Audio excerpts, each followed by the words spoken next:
परिवर्तिनी एकादशी व्रत कथा। युधिष्ठिर कहने लगे कि हे भगवान, भाद्रपद शुक्ल एकादशी का क्या नाम है, इसकी विधि तथा इसका महत्व कृपा करके कहिए। तब भगवान श्री कृष्ण कहने लगे कि इस पुण्य, स्वर्ग और मोक्ष को देने वाली तथा सब पापों का नाश करने वाली उत्तम वामन एकादशी का महत्व मैं तुमसे कहता हूँ, तुम ध्यान पूर्वक सुनो। परिवर्तिनी एकादशी जयंती एकादशी भी कहलाती है। इसका यज्ञ करने से शुभ फल मिलता है। पापियों के पाप नाश करने के लिए इससे बढ़कर कोई उपाय नहीं। जो मनुष्य इस एकादशी के दिन मेरी वामन रूप की पूजा करता है, उससे तीनों लोग पूज्य होते हैं। अतः मोक्ष की इच्छा करने वाले मनुष्य इस व्रत को अवश्य करें। जो कमलनयन भगवान का कमल से पूजन करते हैं, वे अवश्य भगवान के समीप जाते हैं। जिसने भाद्रपद शुक्ल एकादशी को व्रत और पूजन किया, उसने ब्रह्मा विष्णु सहित तीनों लोकों का पूजन किया। अतः एकादशी का व्रत अवश्य करना चाहिए। इस दिन भगवान करवट लेते हैं, इसलिए इसको परिवर्तिनी एकादशी भी कहते हैं।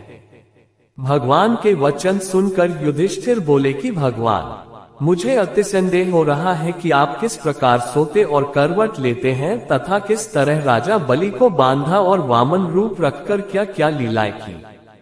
चातुर्मास के व्रत की क्या विधि है तथा आपके शयन करने पर मनुष्य का क्या कर्तव्य है, सो आप मुझसे विस्तार से बताएं।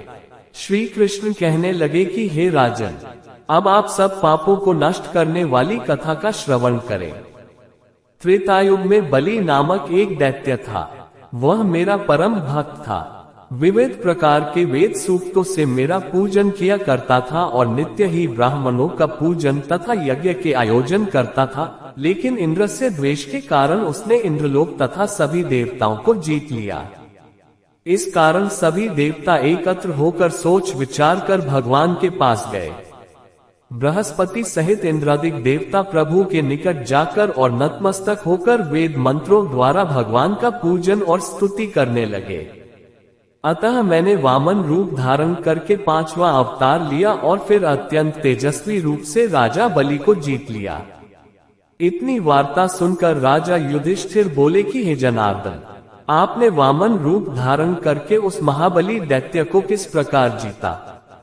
श्री कृष्ण कहने लगे, मैंने रूपधारी ब्रह्मचारी बलि से 3 पग भूमि की याचना करते हुए कहा, ये मुझको 3 लोक के समान है और हे राजन, ये तुमको अवश्य ही देनी होगी। राजा बलि ने इसे तुच्छ याचना समझकर 3 पग भूमि का संकल्प मुझको दे दिया और मैंने अपने त्रिविक्रम रूप को बढ़ाकर यहाँ तक कि भूलोक में पद, भुवरलोक में जंघा, स्वर्गलोक में कमर, महलोक में पेट, जनलोक में हृदय, यमलोक में कंठ की स्थापना कर सत्यलोक में मुख, उसके ऊपर मस्तक स्थापित किया। सूर्य, चंद्रमा आदि सब ग्रहगण, योग, नक्षत्र, इंद्रादिक देवता और शेष आदि सब नागगणों ने विविध प्रकार से वेद सूक्तों से प्रार्थना की। तब मैंने राजा बलि का हाथ पकड़कर कहा कि हे राजन, एक पद से पृथ्वी, दूसरे से स्वर्गलोक पूर्ण हो गए। अब तीसरा पग कहाँ रखूं? तब बलि ने अपना सिर झुका लिया और मैंने अपना पैर उसके मस्तक पर रख दिया, जिससे मेरा वह भाग पाताल को चला गया। फिर उसकी विनती और नम्रता को देखकर मैंने कहा कि हे बलि, मैं सदैव तुम्हारे निकट ही रहूंगा।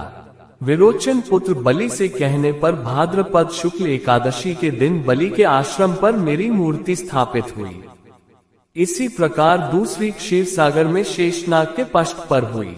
हे राजन, इस एकादशी को भगवान शयन करते हुए करवट लेते हैं, इसलिए तीनों लोकों के स्वामी भगवान विष्णु का उस दिन पूजन करना चाहिए।